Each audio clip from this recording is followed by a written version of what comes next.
is the 2011 NEC Men's Soccer Tournament. Today it's a semifinal doubleheader, as in game number 1, top-seeded Sacred Heart squares off with number 4, FDU. Honda plays wide. This is Badir Sherman into the box. Serves one across. Sails over the head of McVeigh. Kept on by Antony Moore. He will try to service one in. Was deflected in, and then Alex Fate will get his first opportunity at goal. Good little build-up there for F. Played ahead by McVeigh. Battle in the midfield now is won by FDU. Coming forward with some speed is Vest Hansen. This one served in, and Fate able to knock it down and handle it.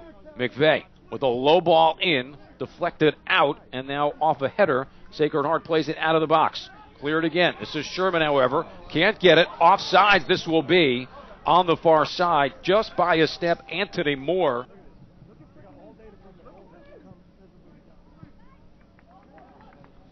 FDU with a build-up here. Preciado hangs one in the box, bounces at the penalty line. Burrell able to get it. He will try to break out. Nice sliding tackle to maintain possession. Sacred Heart on the counter, looking for Francolini, but this one will trail all the way over, or a penalty kicks. Francolini on the run over. It will be Levy to serve this one in. Found the target, was flicked on off the head, played high up in the air and out. It was off the head of Francolini. Brewer able to hold off enough for Victor. Now a strike from McVeigh. This will sail high. Sacred Heart with an opportunity here. This is Levy. Into space for Decanis. AB, we told you to go, man. It was a nice send-in. Brewer had an opportunity. It is Samois on the build-up with Francolini. Francolini weaving his way through the FDU defense. Brewer had an opportunity, and sliding forward and controlling is Lissick. For the foul, they won't get it. This one played in the box off Burrell. Francolini now has it. Bit of a scramble. This one bending up over the top. And a back-and-forth, entertaining, and competitive first half. All right, thanks, Matt. We're here with Sacred Heart head coach Joe Barroso. And Coach, an even first half on the scoreboard. What do you see from the sideline? How's the first half playing so far? As expected, it's two good teams going at it. It's been like that in the regular season, and I think it will continue to be. The team that scores the first goal will have an advantage. I expected this to happen. Two good defensive teams. You expect the pace and controlling possession to be important. And you were mentioning a little bit on the sideline, shouting out to your players to attack a little bit more, move a little bit quicker. What was the reasoning for that?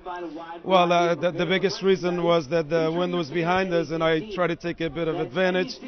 They did the opposite, set a bit, which now we have to do in the second half, but at the same time you have to play in no matter what the conditions are. And it seems like in a game like this, set pieces would be so important. You had the majority of the corners, but weren't able to convert on any of them so far. Is that something you're continue to look to do here in the second half? Yes, set pieces are good for us. Marcelo is big on it, so is Simon. It's been working all season, and hopefully we'll have one. All right, Coach, best of luck in the second half. Thank you. Coach, I got to ask you first, how's the weather down here, and how's it playing into a factor in the first half? Well, the weather's fine. I mean, it's same for both teams. It's a little cool and breezy, but both teams seem to be adapting well to it.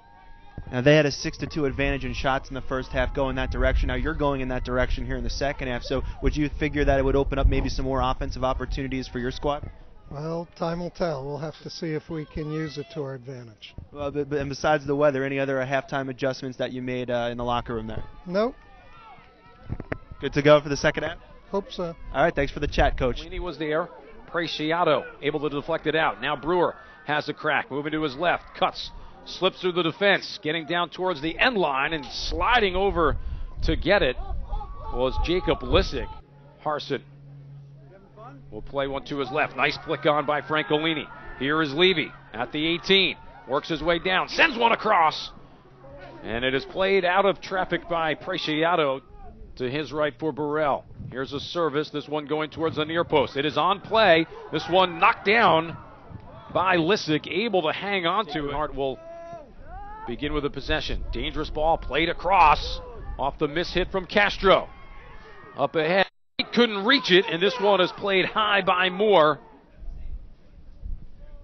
Plays it out. Nobody there for FDU. Walker plays it off his head. Now off the head and into the goal! A tally for FDU. It is number 14, Antony Moore, who will be credited with the goal. The assist will be Nicholas Walker. Levy at the top of the 18. Levy for Brewer. He will uncork one, deflected. Francolini is there. That one just sails wide. But Sherman able to keep it in for FDU. Nice ball across. Open is McVeigh. Touchdown and now cleared out. Oh, great chance for Jack McVeigh. Been a matchup to watch. Now Victor to his left. This is Brewer. Trying to get something off, but unable to. Dene with a service across. Castro was in the vicinity. Victor able to penetrate past Cahill. Penetrate past Chimhanda. Played in and knocked out quickly. He will serve one across. High arcing ball here. Harson again is there. Slices through. Played out. Now Francolini on the touch, but right to a diving Lissick. 5 seconds. Brewer. FDU will come to Fairfield and knock off the top seed in the tournament. The Knights advancing into Sunday's final as they beat Sacred Heart 1-0. Antony Moore, the goal scorer for the FDU Knights, 1-0 winners over the Sacred Heart Pioneers today. And Antony, talk a little bit about your positioning there. We knew that set pieces, corner kicks were going to be important here in this game. And talk a little bit about your positioning on that goal. Well, all week through training we've been practicing set pieces, and we've got set positions where to go. And luckily enough, the ball came to me, and I just flicked it on and went over the keeper and went in. But at the end of the day, I'd just like to thank our coach, Seth Rowland, and our team, and that is they've performed superb on a day when it's been asked for, and I couldn't ask for more right now. You got the lead there early on in the second half, and then they kind of kept pushing it. Things got a little aggressive a little bit. You took a face-first tumble there. How are you doing? I'm fine. I mean, as long as we got the win, it doesn't matter how we come out. But if we stay fresh for the final, which hopefully all of us are. We're all good, and hopefully we'll perform the same way on Sunday. And again, on Sunday, you guys will play the winner of our next game between Monmouth and Central. You saw both of these teams this year. What's kind of the scouting report? What do you think about this next game that we're going to see? It's going to be a cracking game. They're both two very good teams, and it's just whoever wants it more on the day and whoever performs the best. So, we're not worried about that right now. We're just going to prepare ourselves for the final and see what happens on Sunday. A lot of preparation to do for the final, but first, how excited is the team for this win? First tournament win for FDU in 3 years. Yeah, I mean, they're over the moon with it, but now we've got to, we'll celebrate tonight, but then tomorrow we'll just get back working and see how it goes. Well, congratulations, our Snyders of Hanover player of the game, and we'll see you on Sunday. Thank you. All right, Matt, we'll get Coach Rowland in a second, but for right now, let's send it back up to you. Okay, Craig, appreciate that. Some final stats for you. Shots just about even. Sacred Heart, the 11-10 advantage. Corners in favor of Sacred Heart, 6-3. The fouls also favored by Sacred Heart, 19-10. And the saves, 6 for Sacred Heart, and Alex Bate, 3 for FDU. And Jacob Lissick. One more time, we go back to the sideline, and Craig D'Amico. All right, thanks, Matt. We're here with FDU winning head coach Seth Rowland, and coach, defense was the name of the game today, and you guys got the early goal early on in that second half, and then you put on a clinic of how to preserve a lead right there, especially in the final moments, sending it in the corner, possessing the ball. Talk a little bit about the defense here in the second half. Well, I thought we defended well, but we also had a couple of very good chances to get a second goal, and we were just a little unlucky. But then we were very solid defensively, and then it resulted in a good win. We saw you have a young group, an excited group, obviously, after this win. What does it mean to you to come here to the tournament, pick up a win with this group, a young group? Most of these guys' first time. Yeah, it feels great. It feels good. The guys competed well. Sacred Heart is a very, very good team, and I tip my cap to them. It was a very good game, and our guys, stuck it out and got the win. And you saw both Monmouth and Central, of course, during the regular season. Give us a little bit of a scouting report. What can we expect here in this next game? Well, you have two very good teams, and I think the game's going to be a great game, and it'll be interesting to see who emerges victorious.